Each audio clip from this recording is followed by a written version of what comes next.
somos Raquel Durán y Ruth Briones y este año hemos presentado al Festival Proyector la pieza Horror Vacui. Horror Vacui es una instalación interactiva y se compone esencialmente por una parte de unos vídeos y por el otro de una cámara web que realiza un reconocimiento facial en base y toma dos tipos de datos. Una es el género de la persona que está delante de la cámara y otra es un rango de edad. En base al género y al rango de edad enseña unos vídeos u otros, es decir, una persona no va a ver lo mismo que otra que tenga diferente edad o diferente género. Horror Vacui se inspira en la obra del filósofo coreano Byung-Chul Han, en concreto en su ensayo El buen entretenimiento. En él reflexiona sobre los límites entre el juego y el trabajo, el cual él dice que estos límites se están juntando, de tal forma que el trabajo se ha ludificado en favor a la producción. Nosotras en nuestra pieza reflexionamos sobre eso a través de un personaje que recuerda a Jacques Tati en la película de Playtime, que representa esa aura de trabajo, de hombre trabajador, un poco de los años 70, y lo ponemos a realizar distintas acciones de juego. Nuestra intención es que los espectadores, los y las espectadoras, reflexionen un poco entre estos límites entre juego y trabajo que cada vez están más diluidos. Este trabajo está enmarcado en una línea de trabajo más amplia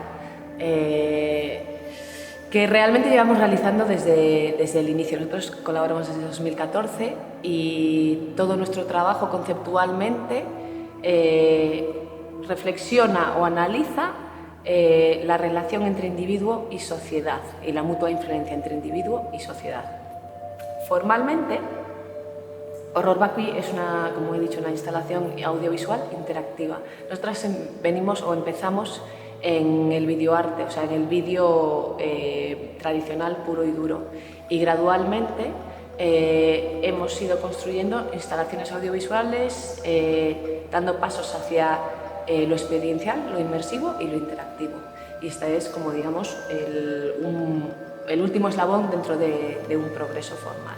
Sí, lo que nos interesa también es analizar nuevas formas de narrativa audiovisual que salgan un poco de la pantalla plana e integren a la audiencia dentro de la pieza. En esta ocasión, en Horror Vacui nos parecía divertido e interesante negarle al público, dependiendo de su rango de edad o género, lo que fuera a ver en pantalla, ¿no? De tal forma que hay partes de la pieza que tú no vas a ver a no ser que haya una persona de determinada edad dentro de la sala. Sí, y esto en parte lo hacemos porque así funciona la sociedad realmente, y nosotros cuando reflexionamos y analizamos la sociedad, siempre entendida en sociedad occidental, que es la que nosotras vivimos y conocemos, realmente la comunicación y los mensajes y el arte, todo en general, el lenguaje, la comunicación, no es igual y no la percibes y no la recibes igual dependiendo de tu género o de tu edad, entre otras cosas. Pero estos eran los dos datos que nosotras podíamos jugar o que podíamos medir dentro de nuestra pieza.